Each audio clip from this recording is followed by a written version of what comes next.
Hello, it's a chess show. Chess starts Saturday, 3 o'clock.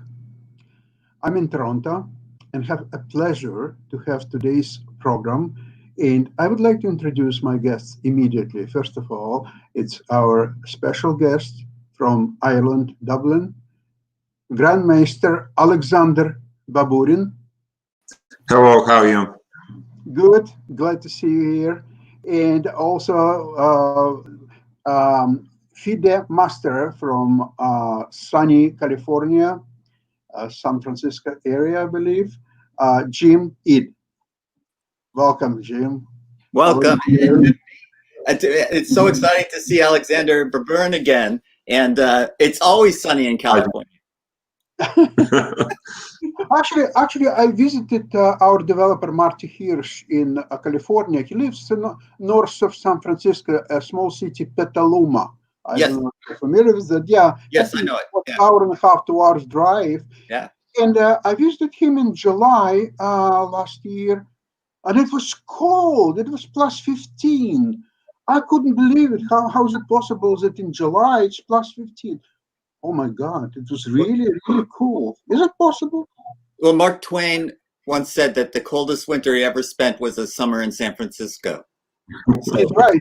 And it was just as cold. Remember, I mentioned on one of the programs that my wife Nava was playing in interzonal tournament in Kuala Lumpur in July, and we had to spend a month there because at that time it was very long interzonal tournament. Like everybody plays everybody, and it was still adjournments and free days and so on.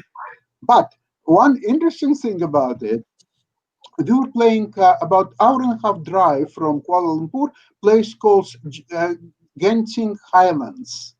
And in that place, in July, it was plus 15. And we were all struggling with cold because we never aware that it could be cold in Malaysia in July. So struggling with the cold.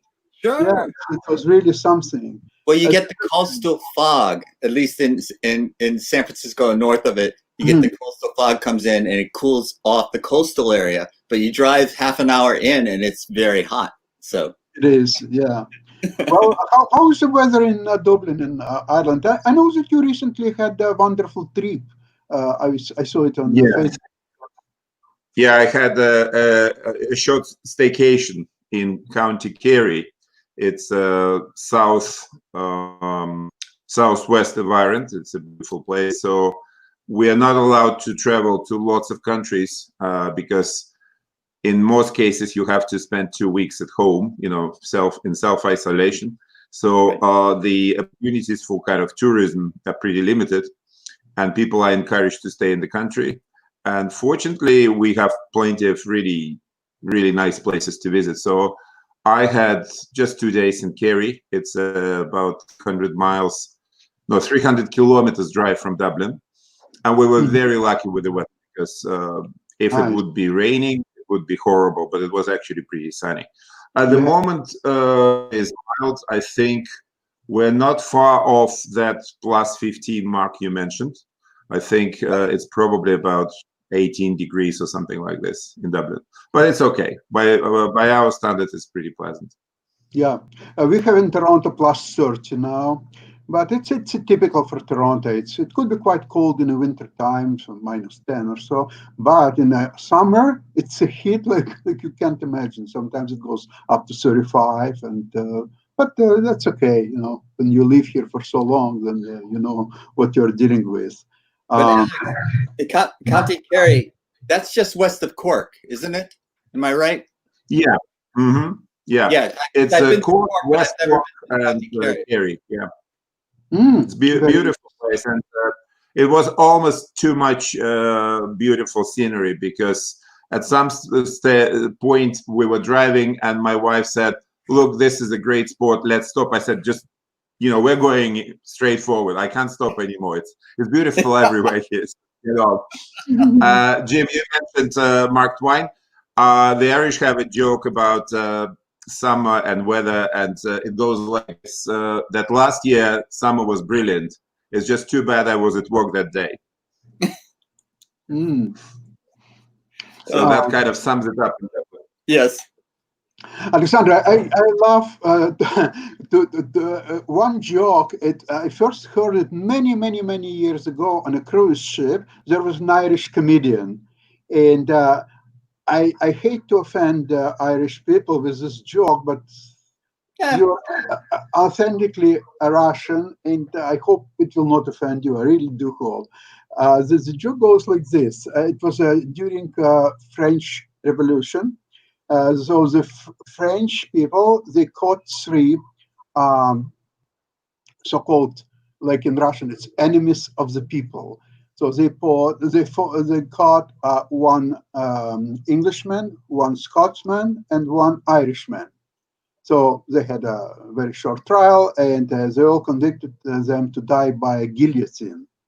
So the first comes Englishman, and the Frenchman asked him, "Would you like to die as a coward or as a brave man?" He says, "What's the difference?" "Well, the difference is if you will lie and you will stare at guillotine, at the blade which comes right at you, then you die as a brave man. And if you will lie down and look at the earth, then you're dying as a coward." So Englishman says, "Okay, I'll die as a brave man." So they count 1, 2, 3. The blade comes down and stops right before his neck. So the Frenchman says, "It's an act of God. You're free to go." So Englishman walks away. Next comes Scotsman, and same thing. And he says, "I'd like to die as a brave man." 1, 2, 3. The blade comes to stop right before his neck. The Frenchman says, "It's an act of God. You're free to go." So he walks away. Then Irishman comes. Same thing. He wants to die as a brave man. So he lies down, counts 1, 2, and he says, "Stop! Wait! I can see what makes it stick." That's how it goes. Well, you know, Sasha, I've been to Ireland and Scotland, and they tell the same jokes, only the other one's always at the end of the punchline. So, I see.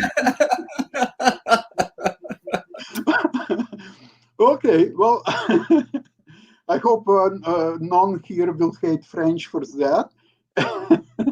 Because actually at one point I was reading a lot about invention of guillotine, and actually there were 2 Frenchmen who were trying to design a guillotine, and they failed. Somehow they had a wonderful idea, but they couldn't really execute that. And then their friend, a German, he said, "It's so simple," and he put design in the matter of 15 minutes. He had complete design, and they built first guillotine. It was very successful, and then the history, as we know. So this is our German friend. The goal was accomplished. Right? Okay, the French get the idea, and the Germans make it work, right? Yeah. French are good in design, but German actually can make it work. Yeah, that's right. Okay, listen, I would like to spend some time with Alexander about his great chess experience. I first heard the name of Alexander Baburin actually by reading one of the old books by Genna Sasonka, where in one of his books he mentioned that that you are doing fantastic job as a chess educator and chess teacher in Ireland. And I was quite impressed with that, because I thought that, look, he's a Russian grandmaster and he's in Ireland and he's teaching chess. It was sound quite incredible to me. But then I was following you and watch your games, and it will be very interesting to see. Now, the subjects what we discussed lately on our shows was related with a future of the chess world. As we know, advancement of chess computers, specifically AlphaZero, because it's not just a chess computer, it's something else. And I'd like to show you the book which I'm following. Are you familiar with this book, right? Yeah, I've only heard of this book. I know both authors, but I haven't actually read the book yet. I haven't got. Do you know Matthew Sandler? Have you met Sorry? Matthew Sandler? Yeah, I think we played once in the Isle of Man many moons ago. So I think it was kind of. No, it was a draw. It was a draw. It Oh, was a draw. Mhm. I see. Yeah, we Because played I sometime saw the in- game. Yeah. Now, what's Yeah. interesting about this book is that, first of all, it's very, very deep, well-written, fantastic book, just as a book. Material is presented in the greatest qualities that you can imagine. They analyze how AlphaZero thinks, what it considers during the game, if it can consider anything, because it's, after all, it's not a human being, as we know. And they analyze the positions and method of play in the greatest depth you can think of. And, at one point in a book, they believe that really to understand the method of play of AlphaZero, you must look at one game of, believe it or not, Anatoly Karpov. And this game is a part of the book. Now, I'm going to share the screen. I will show you one game of Anatoly Karpov, which I just mentioned. The game was played in 1972, and his opponent was well-known grandmaster Mark Taimanov. Now, I'm going to see if that's the right screen. No, that's not. Hold on. There we go. I see it. Yeah. No. But I have already a game loaded there. Oh, you know what? I can go. No, I have to close the screen. Hold on. It's usually takes a little bit of time. I'm very good at it, believe it or not. I But do. I've seen you do it it. takes time. Yeah. Trust me. But anyway, I'll do it. And they played in Moscow in 1972. Now, don't forget that Karpov at that time, he just really started his on the way up. I think the crucial year was 1971. Prior to that, he won some fantastic tournaments. And in 72, he was already considered to be one of the strongest players. But Taimanov was just coming off of Of what? He was an exceptionally strong player at that time.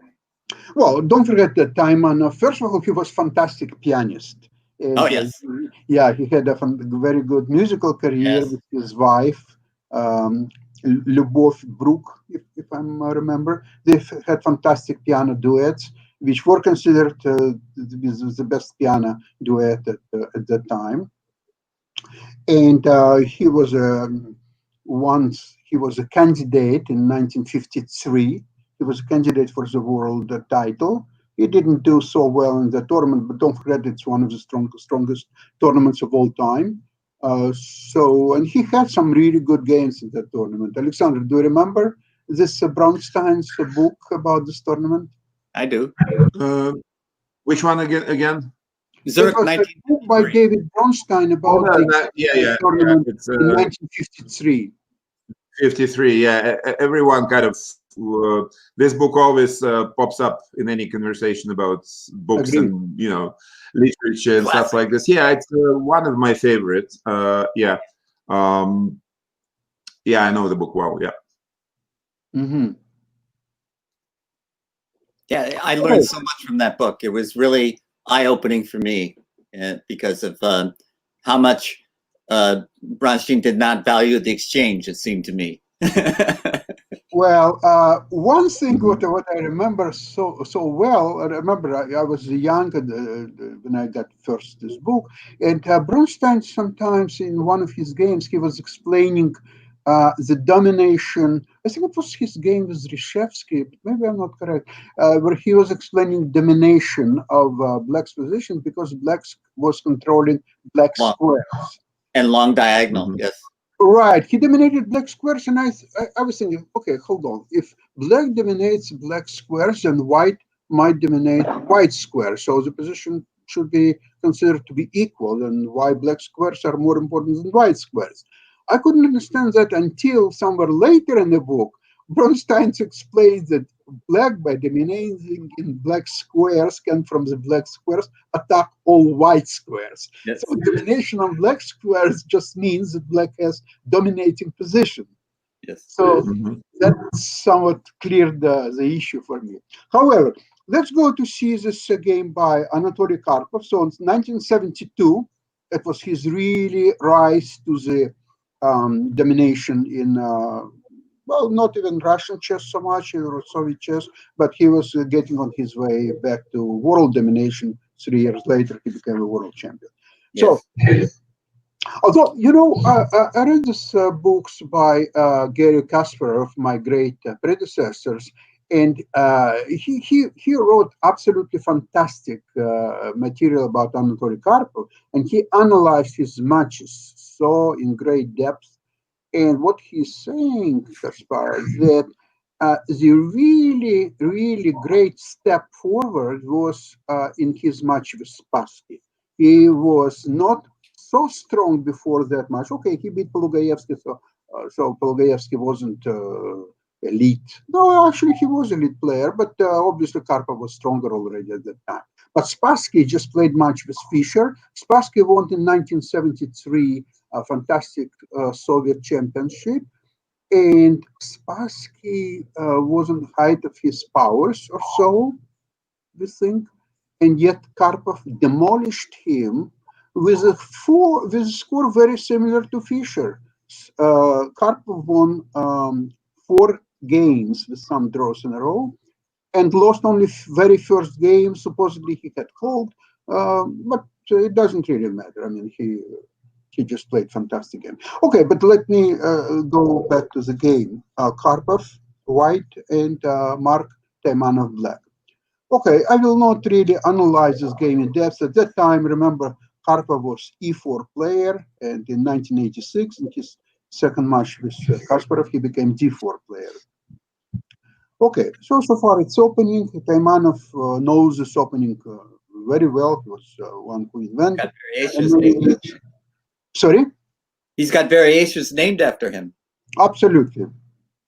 Alexander, please, if you'd like to make your observations or evaluation, please let us know. Sure. Yeah. So on this move, you see, Taimanov is avoiding the exchange of queens. Would you like to criticize it? Who knows? Maybe Taimanov was playing for a win. Well, it was surprising to me that he declined the exchange, but you know, I didn't look deeply enough into the position to criticize it. No, I'm not prepared to criticize. However, we know what's happened later on. Okay, but let's just see how's the game so far. I mean, standard. Normal. Sorry. It's pretty normal so far. Pretty normal. I don't really see what's so spectacular about this game at this point. Okay, move h4. It is already now. The comments in this book is this: we are not surprised by this move h4. If left unchecked, the h pawn will run all the way up to h6 and exert unpleasant pressure on the black king. Not only are black pieces all on the queen side, black needs to keep his queen there to stop white from invading on the c file with his rook. h4 was also Alpha Zero's choice when we showed Alpha Zero's disposition. Alpha Zero chose h4. Interesting. So was Karpov in 72, almost 50 years ago, had a mind of Alpha Zero? I don't know. No, I don't think so. No, agree. Now G4, continuation. This is really interesting to me. I didn't see any king pawn storm coming, so it was a little eye-opening for me. Well, you see, again, Alexander, probably you're much better evaluators than I am, but I can see that, okay, white has queen side pawns majority, but black pieces are concentrating on queen side, so it's quite unlikely that white will get anything going. Right. So he must create some weaknesses on the king side, and also, as it was said before, the most of the black pieces are on the queen side. So king side is somewhat already compromised. Yeah. Well, I mean, I actually must admit that I haven't seen this game. but it looks fairly standard by modern standards to me. Yes, that absolutely. basically white had this queenside pawn majority, and that was probably the reason black did not swap queens when black chose queen b8, because he probably felt that in the end game that majority would amount to something. So he wanted to keep queens on, so he wanted to attack e5, but that didn't work out. He then tried to shift his knight to c4. White has stopped it, and I think this h4 g4 idea, by modern standards, it would be very kind of normal. But it's very clever, because black is all pieces more left on the left, so white is attacking on the opposite side. So maybe in retrospect, one can criticize h6. Maybe black should have just waited a little bit more till white would play h5, but maybe it amounts to the same thing, because maybe white would have played g4 later and then g5. So yeah, it's a good example of a kind of correct attack, and nowadays it would be the norm. But of course, it would be the norm because people like Karpov showed it before. Right. Yes, of course. Well, it makes perfect sense now that you explained it. You see, actually, move h6 is quite interesting, because in many positions, white is actually trying to provoke one way or another black to play h6, so it would create a weakness for attack.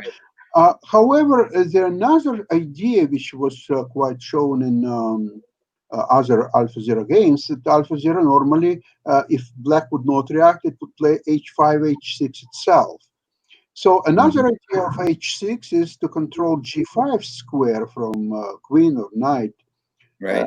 So I don't know, it's difficult to criticize this move. Of course, now when we know result of the game, it makes it a little bit easier, but at that time, h6 was not, even now, it has not been criticized. It was just saying that it's one of the possibilities. Okay, let's go on just to see what's happening next.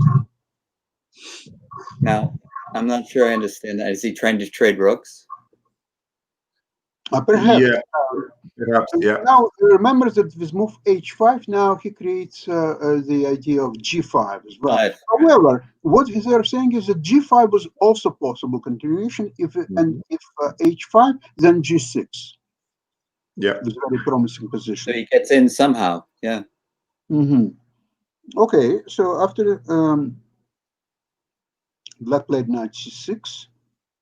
See, I'm still not seeing why, because the queen on b8 was able to transfer to the king side to f8, for example, to get into the defense. So I'm not sure. I still don't quite understand why queen b7. No, he probably wanted to trade knights. That's my guess. The trouble for black is that white will trade one knight and probably get another one to d4. If he wants to. So it's possible to play something different, maybe get the queen to the king side somehow, but I'm afraid that white would just play g5, take with a knight, and then move the king somewhere and just get the rook to g5 or something. Yes. I would imagine that black should have tried to play rook c8 instead, try to get that rook off. That's right. Queen b7. I thought it was this idea rook c8. Rook c8. And then maybe it's not impossible that white might actually not trade and play something like rook d1. I don't know. Absolutely. Agree with you totally. I agree too. Okay, so after this game, after this move, white obviously follows up with g5. And here is a breakthrough. White's advance of h-pawn teased out a kingside weakness from black, with which white can use to open lines on the king side. Okay, so he exchanges knights. He takes pawn and plays king h7. And supposedly now white has to demonstrate how to continue the attack. Here we go. Rook c3. Yeah, you rip That's what we just were talking about. Another typical maneuver, the rook is moved to the king side via the third rank. Queen b4, rook g3, rook g8. all natural moves. Knight f3. And here, black exchange pawns and wins pawn. Whoa. And here is a very interesting move by Karpov, and I'd like you to suggest if you could predict his next move. Let's imagine that it's a contest to predict the moves on Chess Stars. Well, h6 comes to mind. Maybe queen f4, the knight of knight g5, something like this. What else? I was thinking queen e7. Queen e7. Okay. Okay. There is another line. I think there is a very clever move, queen g6. At some stage, no, that doesn't work yet. But it's a neat idea, but it doesn't work. Okay. Okay, let's go to the game. Let's go to the game. I think I will surprise you. Actually, Karpov will surprise you, not me. Queen c1. Yeah, that surprised me. A lovely move, freeing g5 for the knight, covering any back rank checks, and preparing to invade on the 7th rank with the queen if necessary. Who would think about such a move, queen c1? I think it's very close to a computer move, as we can think of. Well, one of the troubles I've always had is finding the right retreat. When I have an aggressively placed piece, sometimes retreating it is the best move, but I very rarely find that move. Mm-hmm. So black goes queen a2, knight g5. Okay, That looks crushing. That's obvious move. King h7, and back to g5. Yeah, Hello. Check. King h2. Okay, in this position, Taimanov resigned. As the continuation could be like this: bishop e8, queen g6, queen g6. Yeah. Where do you go? Yeah. Checkmate. Yeah. Okay. So now, when you look at this game, now what I'd like to do is to show you.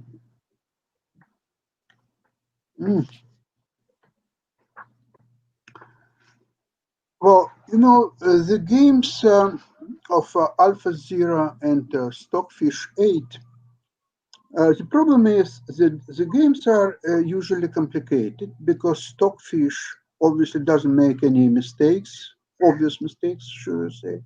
And it's very good in defending somewhat worse positions. However, what I'd like to say is that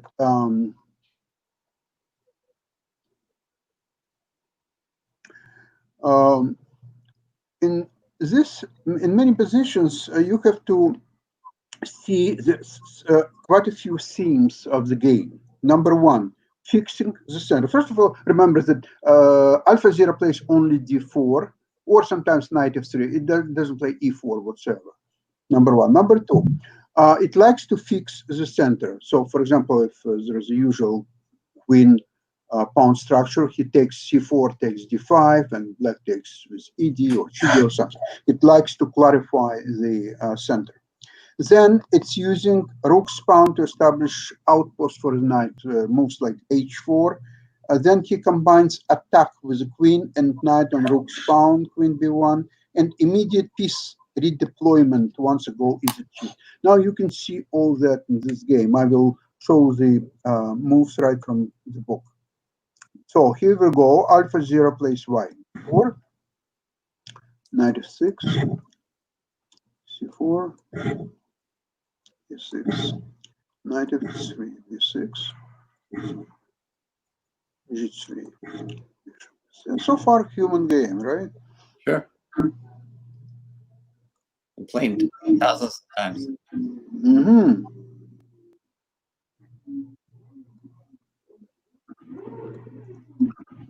Very human game so far. Even this move. I think Karpov was one who really liked that move in this position.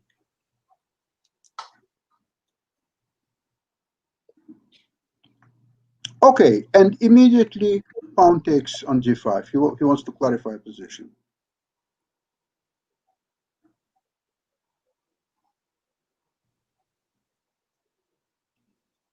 Now, queen b3 is already somewhat unusual move because normally rook c1 was played in this position. So, okay, queen b3, black reacts very aggressively, c5, bishop f4, knight a6, rook f g1. So far, very human moves. c4, queen c2, knight b4. Black is trying to play active moves.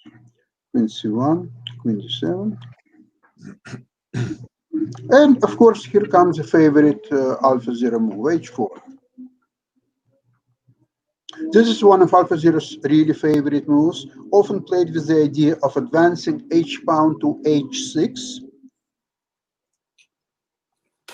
weakening black's kingside dark squares. Here, h4 provides support for a knight outpost on g5, which combined with the queen on b1 h7 diagonal, white will use to tease out a weakening of the black kingside. Okay, let's see how it continues. Rook c8, h3, knight c3, pawn takes. Black has to retreat, and here we come. Queen b1. Yeah. Rook c e8. Rook e1. Now he's preparing advancement in center as well. Knight is trying to get to b3, but we'll see what's happened. Yeah, there's not much to do on b3. Absolutely. Okay, well, here now a threat. In black plays f5. Not sure that it's the only move available in this position, but however, it creates black's first weakness. f5 now creates, it's a weakness of pawn itself, e5, e6. It's very easy to criticize these moves, but who knows what other moves, or the much better. Right. Okay, so immediately relocation of knight to f3. Typical AlphaZero, the knight has performed its function on g5, so AlphaZero wastes no time in redeploying it to the next target square.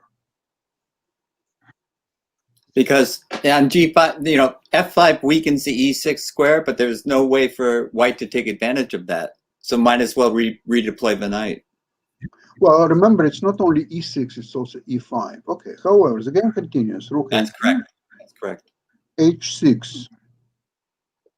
Now, this is also important move. h6. Now, there's a g6 weakness being created. Yes. Okay, and you will see what's going to happen.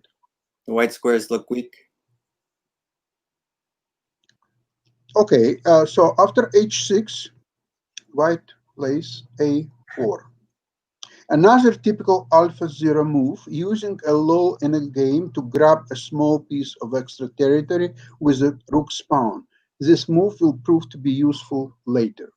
Yeah, this would not have occurred to me. Yeah, it's not obvious move, but it was played. Black centralizes queen. Okay. Okay, now white's next move introduces a long knight maneuver with the goal of establishing the knight on g6. It's a fantastic concept. What do you think white played in this position?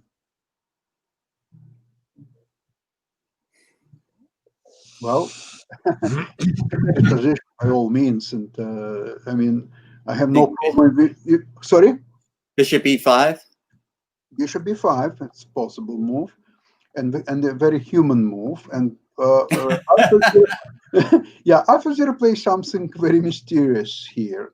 It reminds me, remember last Saturday we looked at Geller Smyslov game where Geller all of a sudden in a very, very complicated position, he played the king's move, king h1 to g1, I remember, right? So here's what AlphaZero plays in this position, king h2. Okay, I wasn't thinking of that. Well, this is of course, it's not human move, it's a machine move. But the Geller played it in 1965 in a match with Smyslov. Okay, so what do we know? And now, a couple of moves later, you will understand what he was trying to accomplish. Bishop c8. Next move, after king h2, obviously rook h1. Right. Okay, now everything is a little bit clearer than before. Yes. And next move is, of course, everybody, h5. Remember, we were discussing g6 weakness? Now you can put in full force. So king h2 clarifies some space for rook on h file, and now king h8. And next move, of course, king g1. Okay, I wasn't thinking of that either. Queen f7. Bishop f3. Very simple idea. I understand now. Rook I wasn't d8. thinking of it. I understand now. Of course, now king h3. You see what's happened?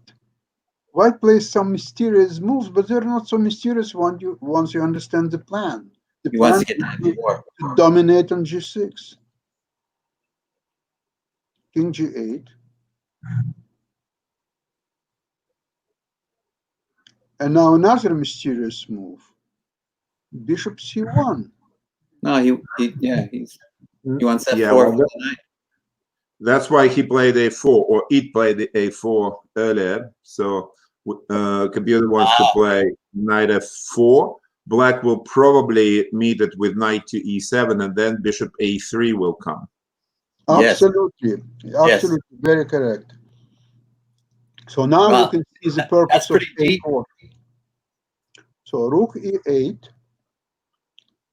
Next move is also quite interesting. Queen b5. Bishop b7. Okay.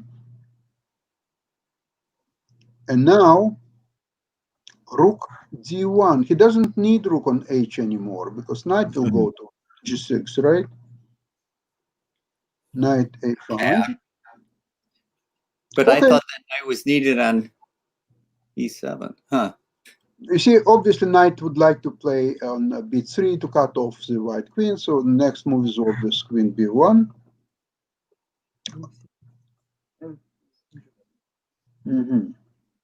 So the idea of queen to b5 was to provoke bishop to b7? Yes, to provoke bishop b7. Now knight has to go to a5. And from a5, it will become probably on b3, but there is not much use of the knight on b3 anyway. So the next move, we can all guess, is knight f4 finally. Bishop g5, and comes knight g6.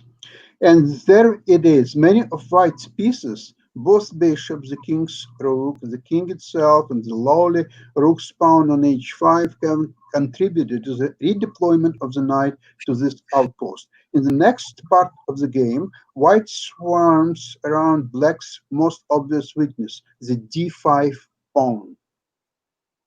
White's knight continues to trample on Black's position, moving between g6, e5, and f4. Okay, so now Black exchange bishop c1, queen c1, bishop e6,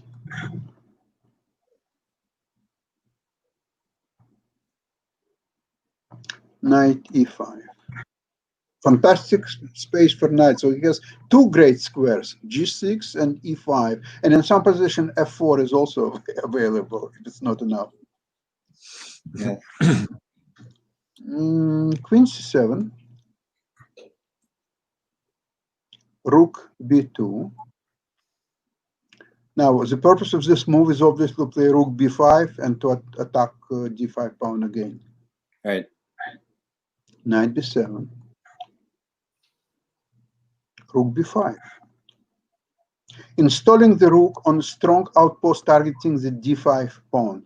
The pawn on a4 shows its usefulness, protecting the rook on b5 and holding back Black's queenside pawns. Black doesn't want to drive the rook away with a6, as the b6 pawn would be weak and unable to move forwards. Knight a5. There's been a lot of knight a5s. Yeah, I mean, see, this is a problem when you play against AlphaZero. AlphaZero restricts all your active options. So effectively, you're reduced to some kind of a passive position, try to defend against all the threats. Now Queen f4. Knight b3. Okay, so you got knight on b3, but it's only your... Yeah. Sorry? Black is trying to trap the rook. I think that's the main idea. Yes. Try to get a6, right, a5. But it's not going to work because white immediately plays knight g6. So black avoids exchange of queens, queen c6. And now there is a fantastic move, queen e5. Now it's a very vulnerable place because bishop can go elsewhere and queen will be under attack. But regardless where black bishop will jump, the d5 or f5 pawns will fall. Great concept, an amazing move. The queen is beautifully centralized but looks vulnerable to attack by black's rooks. However, the queen is eyeing the weak pawns on g5 and f5 and is difficult to repulse. If the black bishop moves, then one of the weaknesses may fall. That allows AlphaZero to focus on black's biggest weakness, the d5 pawn. So the game continues, queen d7, e3, and knight a5. We already get used to it, right? What is the answer to a6, though? a6 previously Well, before queen d7. a6 might be possible, but then maybe black will need to calculate some captures on d5. I don't know. Yeah, I was thinking maybe instead of queen d7, a6. But if computer didn't play it, I mean Stockfish, then there must be some pretty serious reason. Yes, Totally agree with you. So in this position, e3 knight e5 was played, and now bishop g2. This is I've looked already by now several games of AlphaZero. This is what's happened in most of its games. It builds a dominating position where his opponents is Stockfish. It's a fantastic program, but it's reduced to complete inactivity, very passive position, and when white plays king h2, rook h1, bishop f3, bishop g2, e3. Very kind of there is no brilliance, there is no like incredible combination. It's just domination. It's complete domination. That's really what we are seeing. Now that reminds me of Karpov. Yeah, Karpov plays in this style too. Now rook a1. Well, can you tell me why bishop f7 would not work here? Bishop f7. Good question. Before knight b7, before that, he could have played bishop f7. I guess white just plays queen to f4, and if you take on g6, then white will take with a pawn, and you can't really defend d5. And this g6 pawn is pretty annoying, and your f5 pawn might be falling. So yeah, I think he will just retreat queen f4, and then kind of knight e5 again. Yeah. Okay. Thank you. Okay, so knight b7. Wait a moment, there was a white move which I missed. Rook a1, I think he played or something. You played rook a1, then knight b7. So somehow, Sasha, there you go. Okay, knight b7. Okay, so rook a1 was played, and here black continues king h7, knight f4. Okay, so now he plays, instead of bishop f7, he plays bishop g8. Okay, either way. And you know what's happened is rook takes d5. Well calculated and just in time. We will examine this typical AlphaZero stratagem in the activity chapter. using the exchange sacrifice to break a static fortress by the opponent. Okay, bishop takes g5, queen takes d5, knight d6. Huh. And here, AlphaZero plays bishop h3, rook e7, knight g6, rook f7. Black is all in defense. Now knight e5, queen b7. And look at slow move in bishop g2. Yeah. Very King, impressive. bishop takes. Now, where do you go with the rook? Okay. Now another very, very quiet move. King g2. I'm so impressed with little moves like king h2, king g2. Yeah, I understand.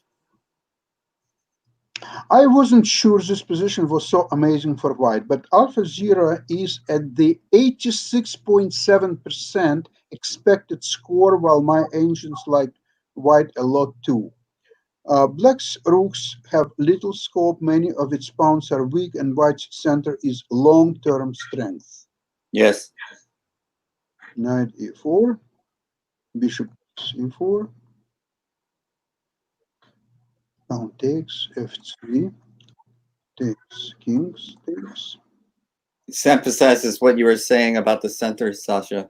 Yeah, you can see that. Knight on e5 is a monster. Yep.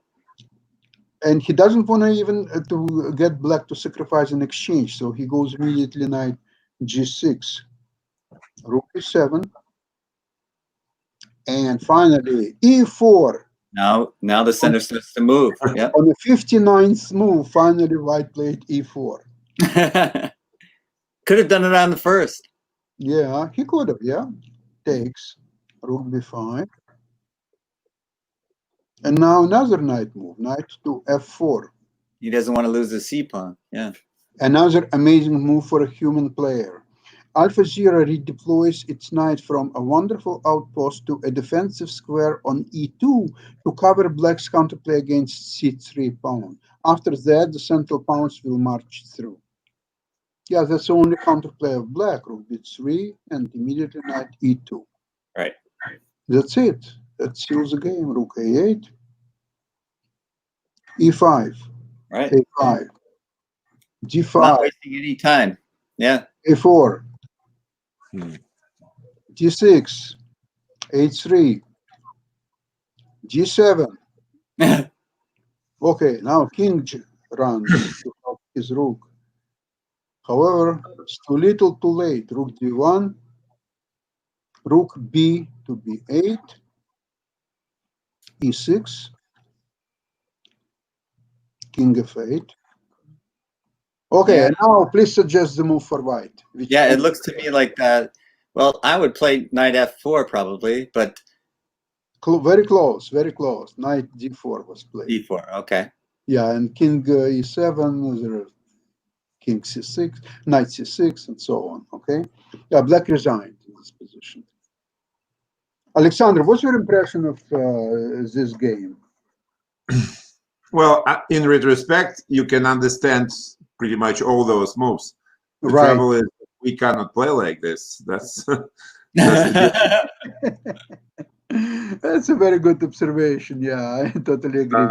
I had a look at some of the games when they came out. I think there were like 10 of them were published, and Yes, my favorite was the game where black ended up with a queen on h8 and white had a rook on f6 completely and pawn on h6, completely locking out the queen.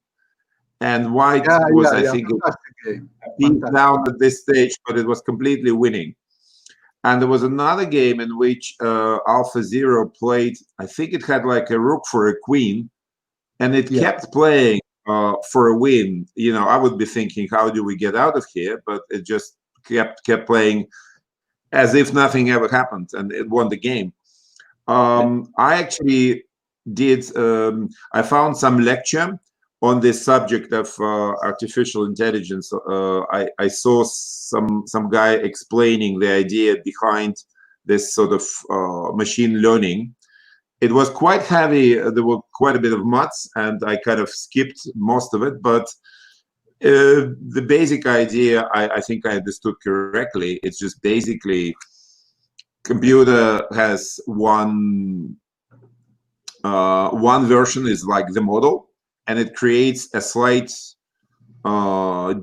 different, version, and they play against each other. And if version 2 wins, it becomes the norm, and then they try to deviate again. So it's basically like survival of the fittest, that we see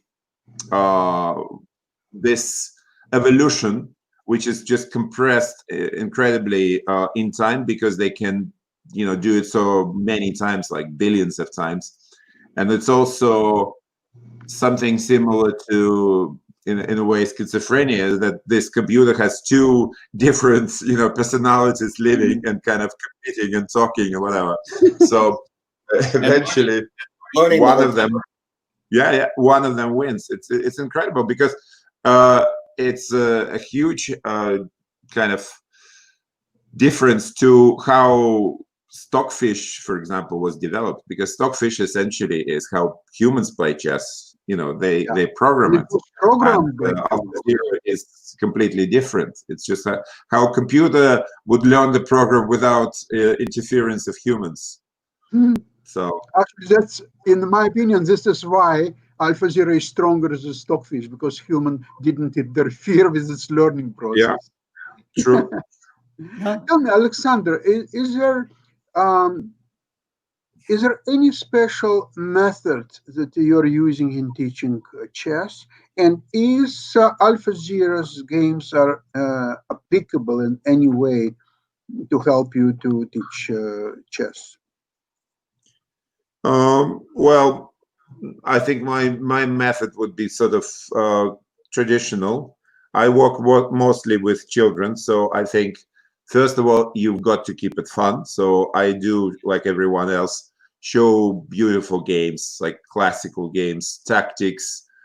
You really need this wow moment. So kids, they see something, their eyes light up, and you really need it. So the main difference, or maybe specialty, would be that I do like endgames. So a friend of mine was teaching in a chess camp in California, in Berkeley. He used to be my student when he was a teenager. His name is Sam Collins, and Sam is an international master. He's GM elect. He basically needs to bring his rating up to 2,500, because he's got all the norms. So then he'll get the title. And he was making this joke. He said, I was teaching in this school, in this camp, where Alex, me, was teaching a year or two before. And he said, kids were pretty terrible. They had no idea of openings and middle games. And he said, he gave them a symbol. But he said, once they reached the end game, they suddenly started playing like Capablanca. They all knew what they were doing. So, so I in my kind of method, I do like to show lots of end games and things like this. But as for the second part of your question, whether AlphaZero thinking is I actually, when I do camps for juniors, I do show them games between AlphaZero and Stockfish. And I always kind of say, to me, this is how aliens would play chess. I mean, if aliens, came to Earth and they were not hunting us or something, and we showed them the game, probably this is what they would be doing, And it's in a way, it's kind of beautiful. And you show them a couple of positions, and we don't really understand the logic. But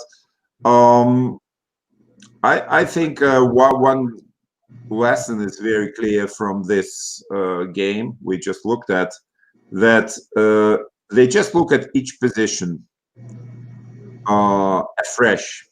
You know, they don't really bring any baggage from the past. You know, I castled, therefore I cannot play my rook to h1. No, they don't think that way. Computer obviously finds a way to play king h2, rook h1. Okay, Yeah. I remember recently showing early game of Fischer, in which he had a rook on d1. He had played rook a1 to d1, and that was a good move. But then things changed, and that rook wasn't actually needed back on a1. And Fischer had obviously hesitation just to play rook d1 to a1. And I showed this to kids in my online camp recently, and I said something like this: everyone can play rook a1 to d1, but it takes great talent to undo it when it's actually necessary. Because we all kind of think, you know, you need to justify my previous action. You know, I brought the rook there, it should stay there. But obviously, you know, computer doesn't think like this. Karpov probably didn't think like that, and Fischer in some ways too. So that, you know, if we can learn anything from this computer games, is the fact that you've got to look at each problem in its current form and forget what you did before. With a fresh look, yes. So, But you know, that's an interesting. You said you got to give the kids the wow factor, and king h2 is not a wow move.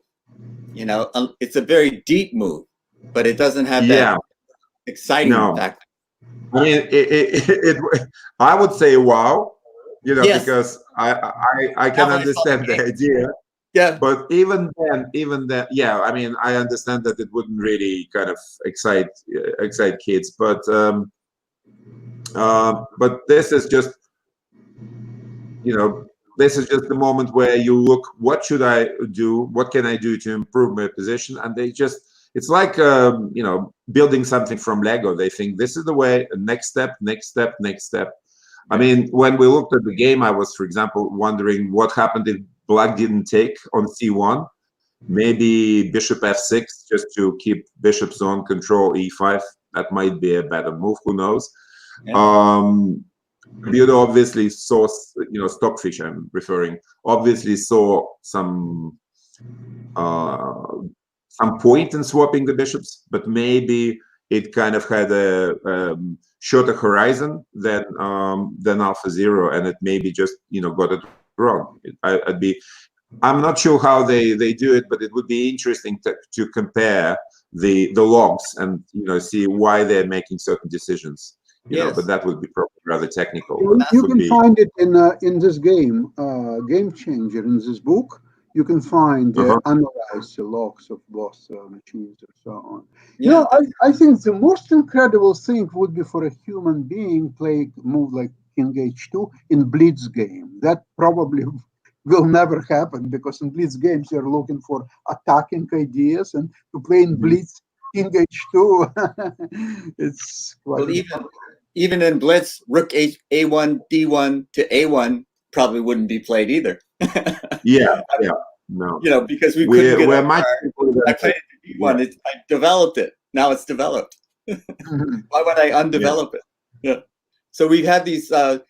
We have to forget some of our learning in order to play. Yeah, that's true. But when it comes to kids, I think one should be careful, because I don't want to see them undeveloping their developed pieces, because, you know, if you tell them this is the key to success, and then we'll start, you know, bringing all pieces back. And that's, you know, you have to realize these are special circumstances, and this is just, you know, exception. You know, yeah. So Alexander, I think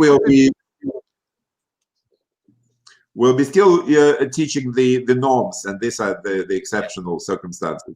Yes. It would be a tragedy if your student would, in a tournament, play move like King H2, and the parents would say, "What a horrible move! Where did you learn this move?" "Oh, my teacher Alexander showed me." See, oh my God, what a teacher! How he wasted our money on him. Yeah, they would sue you probably in America. They would sue you for sure. But I can trace a great leap in my development, because one of these things where we were showing the queen retreat to c1 in the game. Now that was a move that was very difficult for me to find, to retreat a developed piece back, from an attacking position to what looked like a defending position. But it was just a reorganization of my forces. And when I learned I no longer thought of it.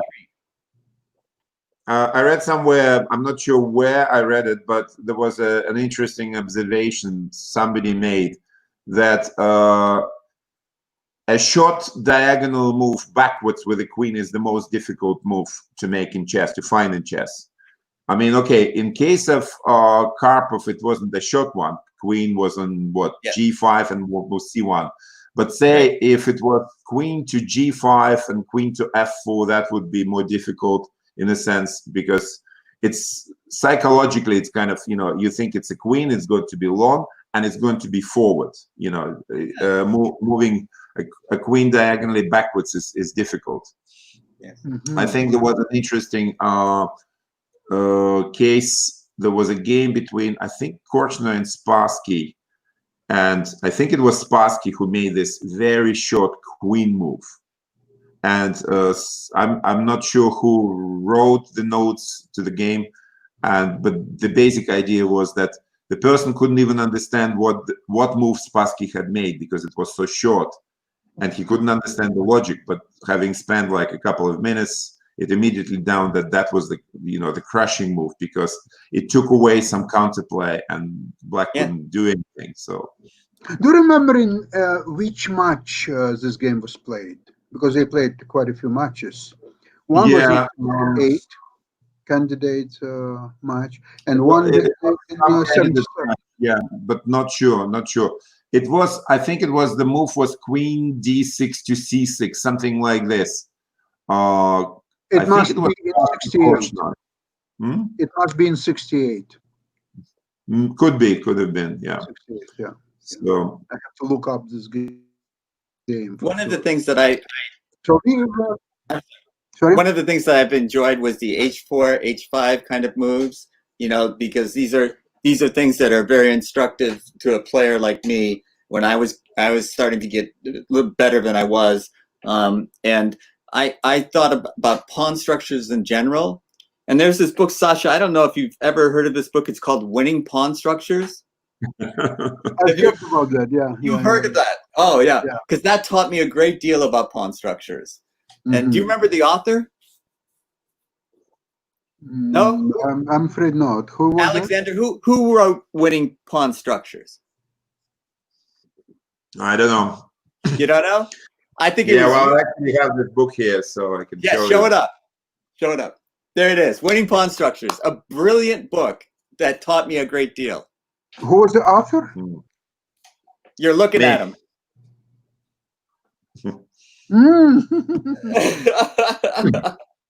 Great. And that is considered a modern classic, and for players like myself. Okay, I'll get it. I'll get it for sure. Yeah, I love great chess books. Yes. I have a very, very big collection of chess books, and but I don't have this one. I think I'll get this one for sure now. Well, Alexander, you have a book of mine, don't you? Yes, that's right. I still have it with an autograph. It's the was it Microsoft Series? How is it called? Chess for Dummies. Yes, that's the Is that Microsoft Series, right? No, it's not Microsoft at all. No, but no, but what was it? It was to do some kind of big computer company had this this idea. It was IDG Books originally, and they did only computer books at first. So Microsoft Word for Dummies was very popular. That was how I found out about the company. But then they branched out to what they called the trade press, and the trade press included things like wine for dummies. And I pitched them the idea of chess for dummies. So that's how. Right. But the version you have, this is an English version. What's the version that you have? What language is that in? That's Russian, I think. Yes. And I couldn't even read the title of the book. So what's the title, Alexander, what's the title in Russian? Chess for Dummies. How is it in Russian? Шахматы для чайников. Oh, that's right. Yes. You are absolutely right. That's how it would be Yeah. called in Russian. Absolutely. Yeah, right. it's to do with slang. Чайник is a kind of a teapot, right? So, but that's also a slang word for novice, dummy, usually used in context of drivers, like novice drivers. They're чайник. Sometimes they say to searching for an equivalent of a dummy. So dummy, I think they use this word чайник. Yeah, Шахматы для чайников. I agree. Yeah, they have several Chainik books, not only about chess, but several titles. Yeah. Yeah. It's a whole series. Mm-hmm. But it was in Cyrillic, so I couldn't make heads or tails of it. So I might as well give it to Alexander. Yeah, well, it's probably a rare books by now. Actually, a lot of Russians now live in US, so they could might as well be your customers if you have more books in Russian language. When it was translated into Russian, I was pleased on one hand and horrified on the other, because what is a guy like me doing teaching Russian to play chess? It's absurd. And so I called my friend Mark Pinto, who's also a FIDE master, and I said, Mark, my book has just been translated into Russian. And he said, without missing a beat, he said, when's it going to be translated into the English? Alexander, do you know, I think it was in one of the books of Gena Sasonka. It was about Dutch Grandmaster Rie. When it was probably in 70s or in 80s, even 70s probably. He went in one tournament in Russia, in Moscow, some second chess tournament. And when he came back to Amsterdam, so everybody started to ask him how was Moscow or so on. And he said, I will never, ever go back to Russia again. And they asked him, why? I had a strange feeling that any bus driver will beat me at chess, and I don't want to go there anymore. Yeah, there was a story back then, which was a bit of it was an anecdote, which could be a real story, that there was some kind of tournament in Moscow, and there were foreign players in it. So it was an international tournament, but they were not like top class players. So they were kind of master standard. And back then they played on big demo boards on a stage. So, and at the back of the stage there would be demo boards, and there would be people demonstrating moves, like moving pieces with kind of big sticks and things like this. I remember that. So normally it would be one demonstrator per board, or maybe for two, something like this. So what happened was, two of those visitors, they had a game, and they finished the game, and they went to analyze it. And demonstrator who had been working on that game came along, and he stood there, but then he started to take active part in the analysis, and they realized that he was actually a better player than them, that he knew more about chess than they did. So those demo boards are for the audience, the people watching, so they can see what's going on. Exactly. Yeah. But there were some beautiful pictures of those demo boards put outside in the street, so people could actually see something. Yes.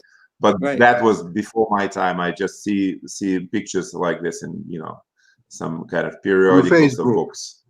Yeah. Well, he's a youngin' by my standards. Yeah, because I remember demo boards. I remember going, because I was a good, strong high school player in New England, and I went to New York City, and I saw the demo boards, and Nick DeFermian was playing on one, and John Fedorowicz was playing on another. And Nick is my age, and John is 1 year younger. And so here I am thinking I'm a hot shot, and I'm watching their games, and I'm going, I don't understand these games. And I realized at that point, I was not so hot. These guys were better than I was at the same age. But that was all based on the demo boards because you couldn't get close to the games to watch because you would be interfering with their concentration. Alexander, don't forget that very often the demonstrators in Russia, they were all future grandmasters. Once David Bronstein, he used to be a demonstrator, and he was demonstrating. I did not know David Bronstein, and actually he had to fight to be a demonstrator because he was very short, and they were taller guys. So he told him, "No, you're too small." And he says, "Yeah, but I understand the game. Please let me." So he had to beg for a right to demonstrate the games. And so we couldn't have Sammy Reshevsky be a demo board person either. No, Reshevsky, I don't think that Reshevsky ever did. But you know that they played a lot of interesting games between them later on in life. Yes. Now, Alexander, how you there were a lot of talk lately about so-called Soviet school of chess. How you would describe it really? What it is in your opinion? I think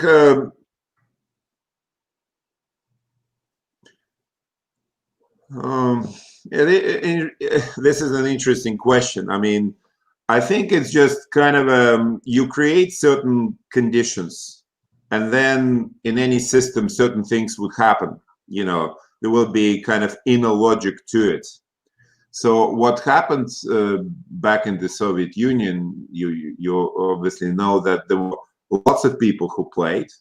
So there was a very wide base at the bottom.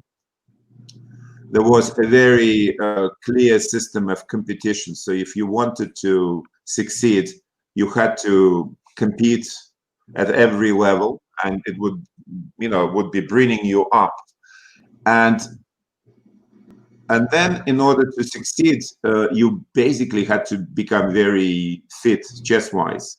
So any mistakes, had to be dealt with, any shortcomings in your play, you would be constantly checked and tested, and and that really shaped a lot of people, I think, in their chess development, that they became tougher, they became knowledgeable, kind of good universal players. So it was just basically creating this incredible sort of competitive environment, and people they had to adjust to this. I mean, obviously, in the West, it was not that tough, and people could do well without these competitions because they simply didn't have that much, competition inside. So there would be, in some countries, there would be a few really good players, but then there would be sort of a big gap. In the Soviet Union, there were people at the top, but people just below them, they were not bad either. So I think this is just the system which existed then, and it probably doesn't exist anymore. In a sense, we're all competing now, internationally, and in a sense, we're all in the kind of Soviet school of chess, that you have to make sure that you don't have particularly clear weaknesses for your opponents to exploit, and this kind of thing. But yeah, people were kind of knowledgeable, and there was sort of almost like a chess education. You had to be well-rounded in your chess knowledge. So that was important. I think there were lots of people who wouldn't make it to the very top. They became trainers, they became writers. So there was really, really good literature at the same time, things like this. And there were many people who actually who understood the game. They could appreciate it. So there was this audience, for those people. So remember, there was a fierce competition because there were not open tournaments like in the West when 100 players could play, or 1,000 players, or whatever. They had to fight to get to the next level. Let's say you play in a quarterfinal of, say, Ukrainian chess champions. You play in quarterfinal, and only top 3 or 4 players are qualifying to the semifinal. So you had to fight, or even there on a At every level. lower level. It's a fierce competition because if you get semifinal, okay, you will probably get some stipend or some assistance from state and so on. Then you have some students, and then you make the final. Then you're becoming a well-to-do man. You're now playing a final of, say, Ukrainian or not Soviet championship. You're playing the final of Soviet championship. You're a star, even if you're in the middle of the table. You're a star. You're a chess star. And I wonder if you have a weakness in your game, does everybody learn that weakness very, very quickly? And so you can. It was before internet. Don't forget. Yes. So Yeah, I don't know how that.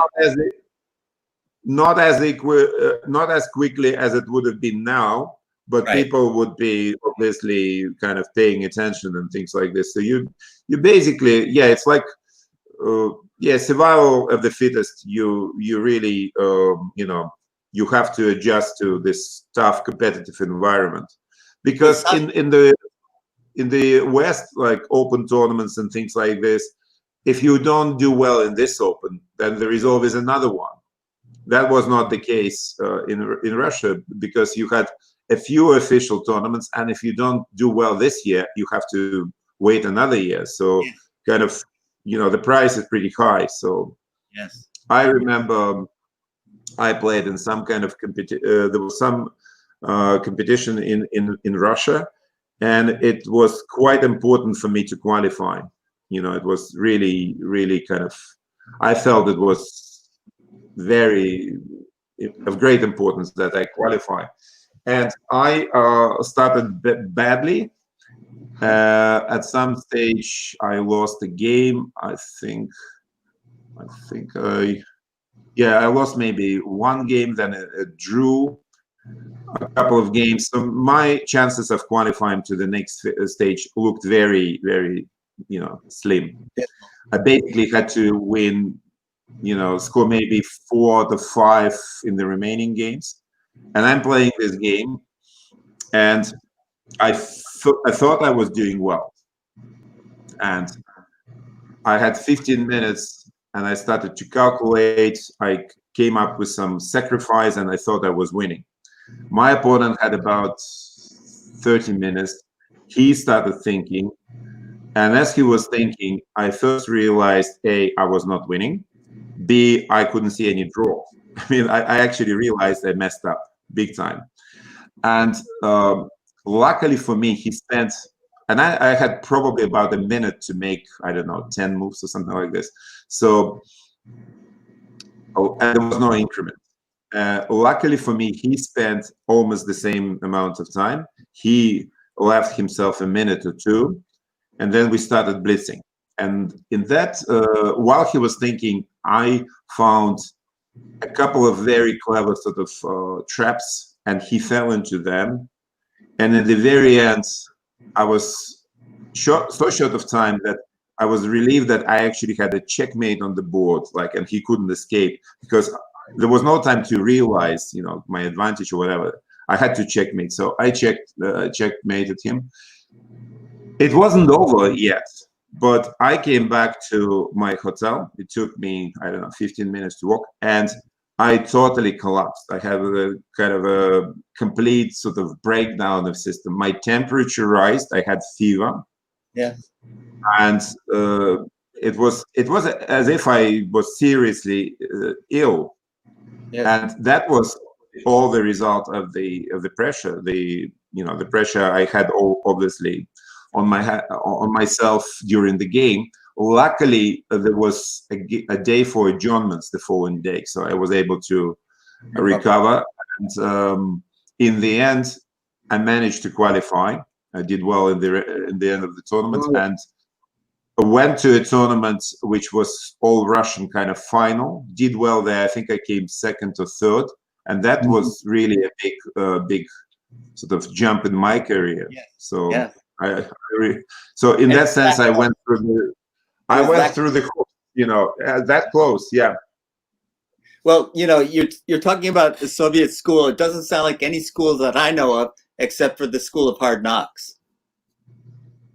You know, you don't go through systematic instruction, but you go through the pressure cooker that you're describing. And we call it in the United States the school of hard knocks, man. You learn the hard way. Yeah, absolutely. And you kind of try to prepare yourself for this as well as you can. So, you know, it's not a choice. You know, you don't think, well, I might do some work, I might do something, you know, you do it. Otherwise you'll be out. So, yeah.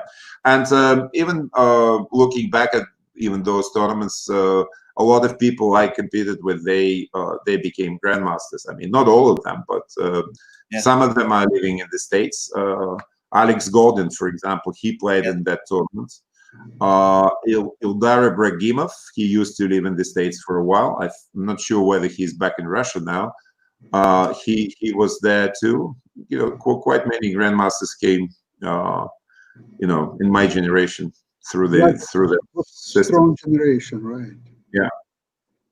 Well, you know, the interesting thing I read about Lasker when he was first visited Soviet Union in 1925, after he lost his match to Capablanca, of course, he was so impressed what interest of chess is of average people, that they're following the game and they're talking about chess, and he never seen anything like that in the world. Yeah. He, at that time, it was almost 100 years ago, he predicted that there will be a domination of Soviet chess, or chess school, you want to call it anyway. He predicted the domination, and in fact, from, as we know, from 1948 until possibly, well, with exception of Robert Fischer, of course, don't forget that. But without that exception, I think until 2008, when Anand won his match against Kramnik, so it was dominated for, what, 70 years, if I'm not wrong? 40, no, 60 years. Yes, 60 years. 60 years, so it was really domination of Soviet chess. Yeah. And of course, when you have these numbers, when millions and millions of people, and not only those people who are regulars in Soviet palaces of pioneers or chess schools or chess clubs, we're talking about like in any school, they're not going to any club, but they know how to play chess and they're interested in chess and follow. I mean, it's changing now, I'm pretty sure, with advancement of computers, of video games, and different other interests what are there. But I think that teaching chess to kids in schools is very, very, very important. I think to some degrees, it's, in my opinion, it's even more important than whatever chess tournaments are still there. Like even like today, I saw some games, this Carlson tournament, when they're playing 10 or 15 minutes games with there are some horrible mistakes. I saw, look at that game. If you have time, I don't want to show it for sure. There was a game, Carlson Ivanchuk. 2 moves before Carlson lost, he had winning positions in all variations. Like he could win in 1 move, he could win it in 2 moves if he wanted. All of a sudden, he had Anderson Ivanchuk winning the game. So this type of chess, I don't see the merits. I mean, I always compare chess to the art. Like Tarash said that chess as a music can make people happy. Okay, I don't understand how this type of chess can make people happy. I really fail to understand. Well, I mean, there are so many aspects of chess. So the mistakes these guys make in rapid chess is just small part of it. You know, you can always show a beautiful game Ivanchuk or Carlson played, and you can explain the logic, and you know, you don't have to show their kind of shortcomings, and you know, everyone has, you know, may have a bad day, so people do make mistakes. They're humans. Like Stockfish wouldn't make those mistakes, but we do. So that's I don't think that's a big problem. You know, when one works with children, it's actually, I emphasize that everyone makes mistakes. So No, it's a different story. You are talking about working with children. Okay, here is I'm on your side 100%, and you shouldn't even show these games to children unless they will find it on the internet and they will ask you, okay, what do you think about this? So you will say. But I'm talking overall. If you're like chess lovers like myself, I'm not chess professional, never been, and I'm just thinking about the fact that I've shown some games here on the program, like a couple of games of Akiba Rubinstein games, or Alokin games, or blah, blah, blah. You see, you can learn so much from these games, and you can enjoy them at the same time. They're Now, timeless. yeah, what's happened, or even this famous Geller Smyslov game, and remember Geller sacrificed queen 4 times, Yes. the candidates in 1965.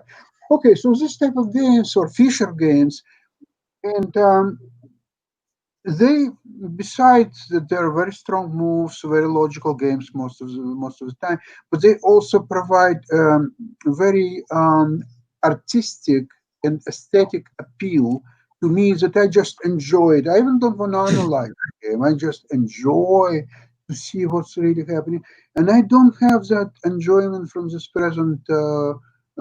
Carlson tournaments game, and I'll tell you what I feel about these games. I feel that they're all memorizing computer lines, whether it's AlphaZero or Stockfish or some other engines. They memorize 15, say maybe 20 moves, whatever, and most players memorize the lines. Now, at some around move 20, they start to play their own game. That's where mistakes are creeping in. The game is no longer crispy clear. And then there are, of course, one move blunders or so on. But okay, I'm not so upset about blunders. You're right; it can happen to anybody. What I'm not very pleased with that you can see how at the point when the memory stops and the own game starts, the quality immediately deteriorates. Not forget. Sam, I have to agree with you because I think I think memory, of course, is important, but I don't think these guys memorize everything because it's basically down to understanding. Mistakes start to creep in when they maybe short of time or maybe they're tired in the end. That's kind of normal. I would give you one example. One of those recent tournaments, and now we have so many, I don't even remember which tournament it was, online tournaments. But there was a very good game. I really suggest you have a look. Carson versus Geary. They met in the final. I think it was Chessable Masters or something like this. Okay. And they met in the final. And it's a very, very good game by Carson. Very clear. I looked at this, obviously. I mean, every professional now works with computers, so I rarely would look at the game without like Stockfish running somewhere in the background.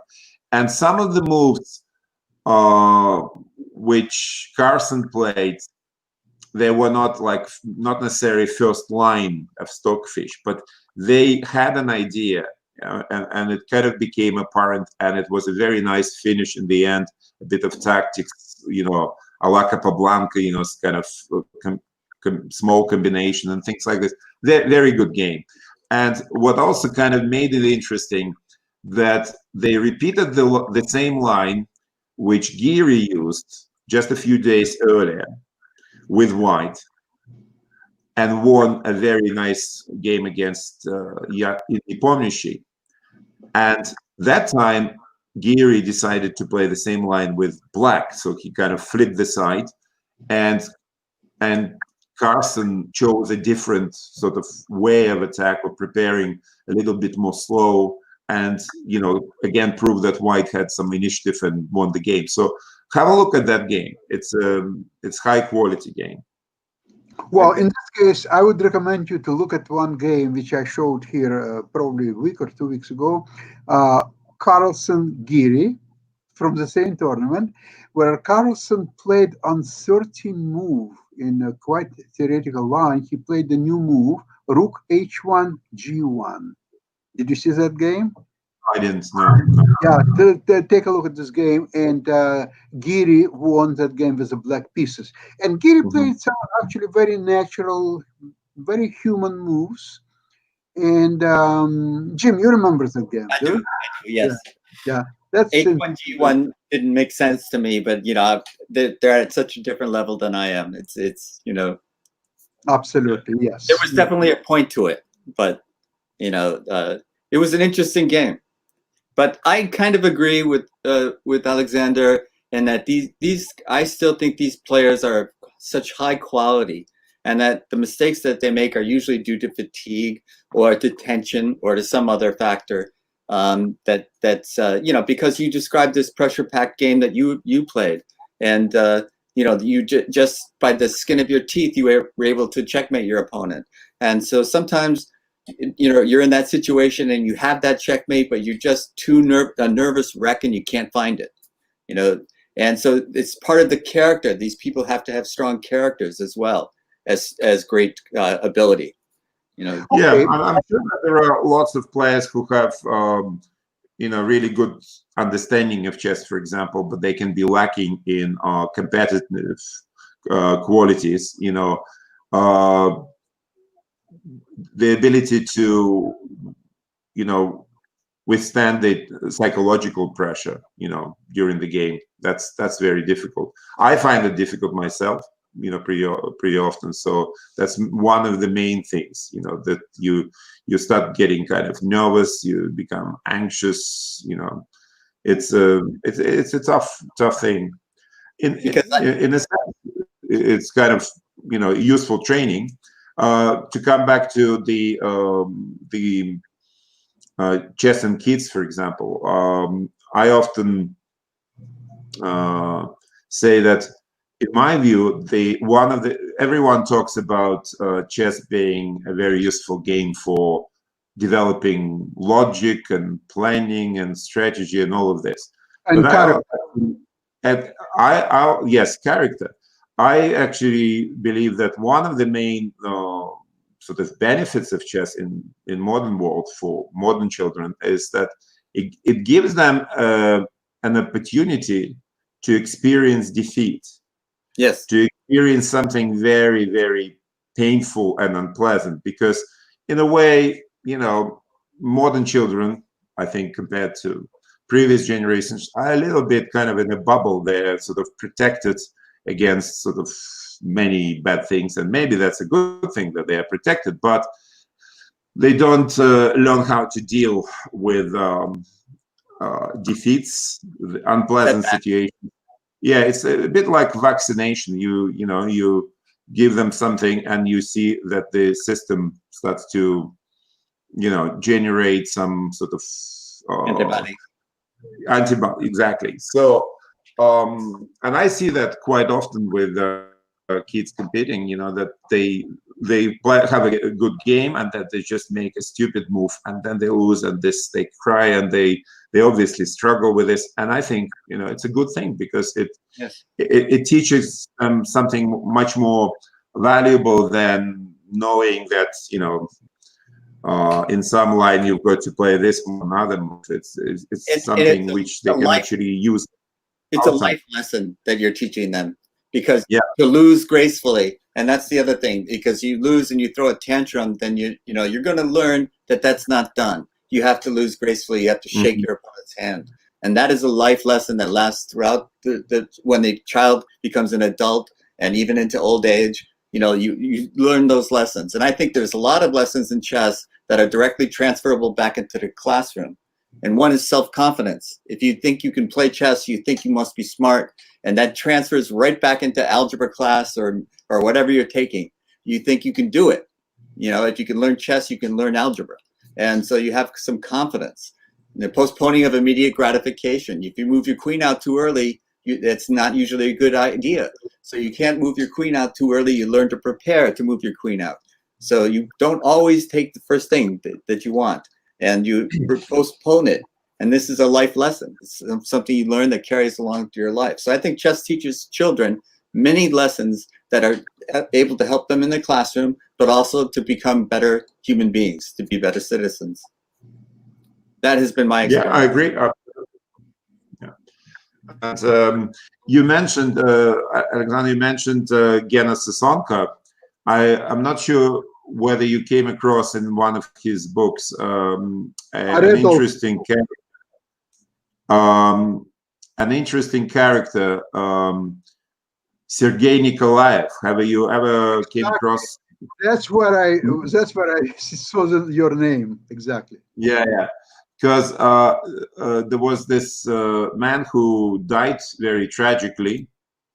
He was basically killed by thugs, you know, and it was basically a racial attack because he wasn't, you know, he wasn't Russian ethnically, and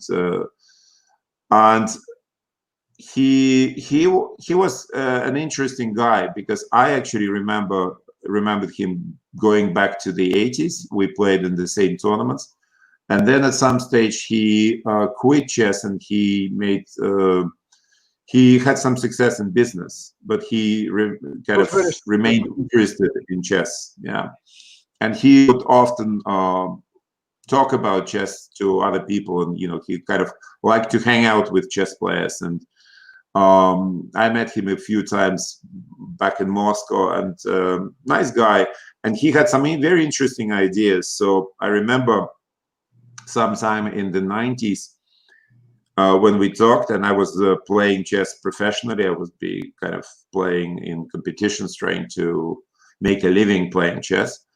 And he said, forget about professional chess, you know, just forget about full stop. Chess for children, this is what the future is. You know, you work with kids. This is good. This is useful. This is what chess is really good about, you know, to develop sort of useful qualities in kids. And I mean, I didn't disagree. And I already started kind of working with children around the same time. So he was kind of interested in how I was doing things, and he was sort of happy that I was sort of going along those lines. But I remember a few years later, he said, he kind of changed his tune. He said, chess for kids, brilliant. Yeah, fine. Keep doing this. But he said, chess for all the guys, this is the future. Chess as a kind of a recreational activity to keep people mentally active and things like this. He said, this is the future. This is where, you know, the next break is. So that hasn't happened yet, but I think it might happen at some point. I'm on the board of a company called Checkmating Alzheimer's, and the idea is that you can't prevent the disease, the plaques forming in your brain, but you can delay the onset of symptoms by getting them to play chess to stay mentally active. So there is science behind what you're talking about. Yeah. Somebody has to organize a World Chess Championship for Alzheimer people. Would be interesting to watch. You know, this big pharmaceutical companies probably could sponsor that. Yes. But there is science behind it, and so they're making progress in treating it, the illness. And so the problem, you know what's the problem with this championship? That a lot of strong grandmasters will claim that they have Alzheimer. Yeah. Try to play in this tournament. Yes, that's human nature, right? Absolutely, absolutely. Remember that in chess Olympiads, I visited a lot of chess Olympiads because my wife Nava was playing in 14 Olympiads in total. So I visited a lot of them. So there was always a team of, they call it an international blind team, but all of them could see. So there's kind of a level of blindness where they're sort of blind, but they can still see a little. So how you can qualify who is totally blind, I understand, they just don't see anything. But those who technically blind, but yet they can see. How does it work? I don't know. No, they have certain criteria. It's all kind of done. Yeah, you don't have to. You know, you can see something, and then you can still be considered blind. You know, for most purposes. Yeah. So yeah, I remember we actually played a couple of times with a team of blind chess players, and I came across that situation that they, they can see a little bit, but this is the problem. It's a standard that they have to deal with in Paralympics as well. True. Yeah. Agree. Alexander, speaking about Gena Sasonka, did you read his article in Russian? It calls "Konets." In English, it should be "The End," published on a chess site, chess. The recent one, yes, the recent one. I read it. I read it. I'm not sure. I think he's maybe a little bit too pessimistic, in his view. So I don't think it's the end. I mean, I think it's just something is changing. Obviously, something will not be the same, but something new may come out of it. And I think we're just kind of in some kind of transformation. Obviously, there is a bit of a crisis at the moment in professional chess, that tournaments, most of them do not exist, league matches. So obviously, chess professionals, which are in kind of in the middle, not those at the very top, but nonetheless pretty strong players, we can be talking 2,600 plus, they don't have the same kind of income, and they don't have much of a chance to earn it. So they are in a difficult situation. And for some of them, they probably have to adjust. They have to start teaching or doing things. And Gena was saying that it might affect their career, that, they may not be able to come to the same level of play. I don't really buy that. I disagree. I mean, of course, if you try to understand how 1,600 player thinks, you twist your brain a bit, it's not easy. It's pretty difficult. And of course, that's another thing. They have to kind of learn how to do it, because, it's like speaking a different language in a way. So, but then I don't think it will leave a permanent scar on the way they think. I think they can actually adjust to this. So I don't think there will be, any kind of dramatic effect that people will be affected by this. And I don't think they will lose kind of qualification for not playing for a while, because they are still studying, they're working. I think he is a bit too pessimistic. There are more things you should put your attention on. Number one is, if you take a tournament chess, like a classical chess, and the pinnacle of the classical chess is the world championship matches. And if you take a recent match, 12 draws in 12 games, and the previous one 2 years before that, 10 draws in 12 games. Is that something what makes chess excited, and people are really want to spend time watching? Do you think so? No, that is obviously a problem, and people are trying to solve this problem in different ways. The time controls are getting shorter and things like this, but I'm not sure. Obviously, this is not working yet. So if you compare popularity of chess with what was some decades ago, I think chess is more popular now, but we don't see much of it in the media and things like this. So we're kind of losing out at the moment. And I think perhaps that the reason is that nowadays we're lacking personalities, like strong sort of individuals, like Fischer, for example. Who could do sometimes maybe outrageous things, like leave a tournament, do something, and people will be saying, wow, it's a bit of a show. But he was in the magazines and the front page of the Times. Yeah. So, and Alexander, you're frozen. I don't know if you can hear us. In a sense. And later. So the idea of strong personalities. That's an interesting idea. Well, the Garry Kasparov was quite a personality. And he was very popular. For more than that, it's just incredible. But you see, after Garry Kasparov, you see Kramnik.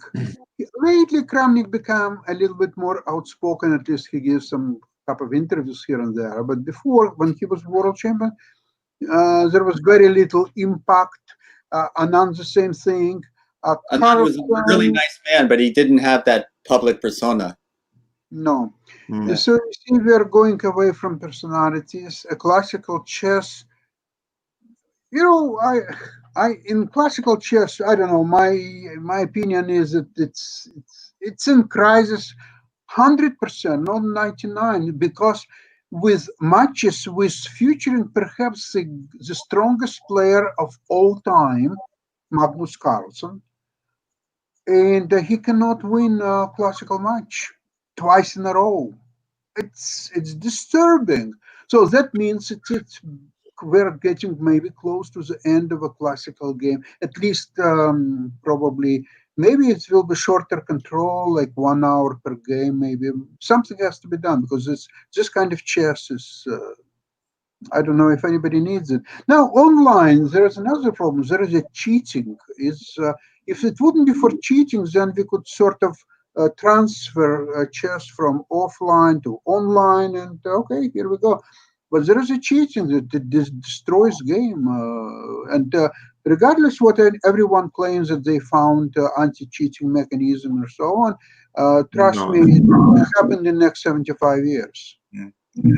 No, clearly it's a big problem at the moment because I don't play online chess because it's just the thought that I could be playing some computer it's very off-putting, you know. I don't mind losing to a human who would be, you know, playing better chess than me, but I don't like to lose to, you know, a guy just playing Fritz. Even, you know, you don't need Stockfish to beat me. You can just use Fritz, an old version probably, and that will be good enough. So, well, Sasha, I've got to ask Alexander the most important question that I have in my heart, and I'll wait until I can see him again. There you are. Is the Davenport still in business, and is it still someplace to go and have a pint? Davenport, you mean Davenport Hotel in Dublin? Yes. Yes, it's very much open. At the moment, of course, we are in this kind of difficult situation that pubs kind of reopened and then they closed them again. But basically, yes, it's still there. Okay. Because that's the last time I think I saw you, or maybe when you came over to my house. But we had a toast in the Davenport lobby. Do you remember that? Yes. Mm-hmm. But that's where my wife and I would stay when we would go to Dublin. Yeah, no, it's still in business. It's still. I mean, Dublin usually it's kind of buzzing with tourists. I mean, we have this special year at the moment, like everyone else. It's a very strange year. You know, even kids realize it that this is not something normal, and we're all kind of hoping that it will be back to normality soon. But I hope it will be back to normal, and you know, you can come to Dublin again. It's the hotel is there, the pints will be there. So yeah. So tell me, is Danny Boy still the most popular song? I'm not sure it's actually a popular song because I don't remember when I heard it last time. No, it's no. What about When Irish Eyes Are Smiling? Is this one? No. What they all the old classics. they have this song about this lady selling fish and stuff like this in Dublin. What is it? Molly Malone. Oh yeah. Oh yes. Yeah. Obviously, this one. Yeah. That's fantastic song too. Yeah, Molly Malone is the most important thing. But there's some good Irish singers that have come out and have made it pretty popular. They've made a popular hit in the United States. Mm-hmm. Sinead O'Connor. The Irish are very musical. I mean, it's fantastic. I remember I met a long time ago a very famous Russian musician. He is a guitar player, and he is like phenomenal. He's very fast, and he had some kind of like world record how many notes he could play, like in a second, whatever. And he was and still is very popular, a very popular musician in Russia. And I just met him by chance. We were flying to Dublin. It happened that he decided just to come for a few days, just to hang out and go to pubs and things like this. And I said, okay, I'd like to help you out, because he was looking for directions and things like this. So we ended up like spending maybe 3 days together, and I brought him to a local pub. There is a very famous one, Johnny Fox's. It's kind of a old building, and they have all sorts of stuff hanging on the ceilings, like stuff people would use on farms, and it's just like a bit of a kitsch place, but. And they had this live music there. So, and people were singing, and the musicians were playing. And he said an interesting thing. He said that clearly the Irish have a much higher music culture when it comes to ordinary people. So, the performance. Yeah, you can have. Maybe even better performance in Russia, etc. But when the people in the audience, like in the pub, they start singing, he said, I could see the difference there, that their music, and that probably comes, from schools and church choirs and things like this, the foundation. So yeah, that always kind of impresses me, that people start singing, and boy, they can actually sing. Yeah. That's going to be a theme for a special talk with us, because there are a lot of theories about the music development in different countries, and we are not going to touch it today. Let's have a mercy on our listeners and to ourselves. Alexander, it was my great pleasure to see you almost alive in this program. Thank you so much for considering that. Likewise. Yes, and I hope to see you in the near future again. Yes. Okay? Thank you. Thank you very much, gentlemen. Have a good day. Thanks for having me. Have a good day. That will conclude our program for today. Thank you very much, everybody. Thank you. Thanks. Bye-bye.